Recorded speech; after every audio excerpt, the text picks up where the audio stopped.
रूस यूक्रेन युद्ध में यूक्रेन की असल ताकत रही है अमेरिका के साथ नेटो देशों का समर्थन।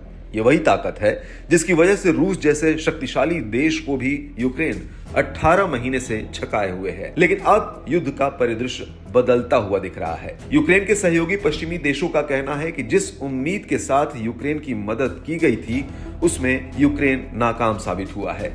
अभी भी यूक्रेन न तो अपने छीने हुए जगहों को वापस ले पाया है और ना ही उसकी जीत के कोई आसार नजर आ रहे हैं। अमेरिका समेत नेटो के सदस्य देश यूक्रेन पर अब और समय, संसाधन और हथियार खर्च करने के मूड में नजर नहीं आ रहे हैं। स्लोवाकिया जैसे देश ने तो खुले रूप से यूक्रेन को मदद देने से मना कर दिया है। अमेरिका में भी इसी मदद को लेकर संसद में अंदरूनी कलह जारी है। फिर भी बाइडेन की यूक्रेन को मदद देने की कोशिश जारी है, लेकिन विरोध के बीच ये कितना सफल होगा ये कहा नहीं जा सकता।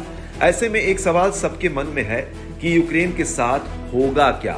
इसका जवाब भी आया है अमेरिका की तरफ से। अमेरिकी रक्षा सचिव लॉयड ऑस्टिन ने कहा है कि मैं गारंटी देता हूं कि अगर अमेरिका यूक्रेन को मिलने वाली सहायता को आगे नहीं बढ़ाता है तो रूस इस युद्ध में जीत जाएगा। ऑस्टिन और राज्य सचिव एंटनी ब्लिंकन ने राष्ट्रपति जो बाइडेन के $106 बिलियन के अनुरोध पर सीनेट विनियोजन समिति के सामने ये बात कहकर इस बिल पर अपना समर्थन जताया। हर तरफ से आ रहे दबाव का ही नतीजा है कि बाइडेन ने खुले तौर पर यूक्रेन की मदद के लिए फंड की डिमांड नहीं की है। $106 अरब का फंड ये कहकर बांटा जाएगा कि ये भविष्य में अमेरिकी सुरक्षा की गारंटी के लिए एक इन्वेस्टमेंट है। बाइडेन को पूरी उम्मीद है कि उन्होंने राष्ट्रीय सुरक्षा के लिए एक ऐसा बिल तैयार किया है जिसे संसद से मंजूरी मिल सकती है। ऐसा बताया जा रहा है कि अमेरिकी सरकार ने इजरायल के समर्थन, सीमा सुरक्षा, शरणार्थियों की सहायता और चीन से निपटने को ध्यान में रखते हुए संसद के समक्ष ये प्रस्ताव रखा है। फरवरी 2022 में रूस के आक्रमण के बाद से कांग्रेस पहले ही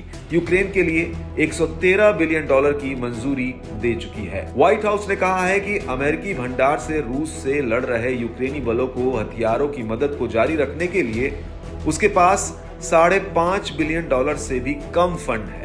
ऑस्टिन ने कहा कि बाइडेन प्रशासन चाहता है कि यूक्रेन सर्दियों के दौरान ऑपरेशन जारी रखे, लेकिन अगर अमेरिकी समर्थन की कमी के कारण उन्हें रुकने के लिए मजबूर किया गया तो कीव ऐसा नहीं कर सकता। अब देखना होगा कि यूक्रेन के खिलाफ हवा का जो रुख है उसे मोड़ने में कोई मदद मिलती है, यूक्रेन खुद कोई रास्ता निकालता है या वो महज एक ऐसा मोहरा बनकर रह जाता है जिसका अपने फायदे के लिए आगे बढ़ाकर इस्तेमाल किया जाता है और फिर शहीद कर दिया जाता है।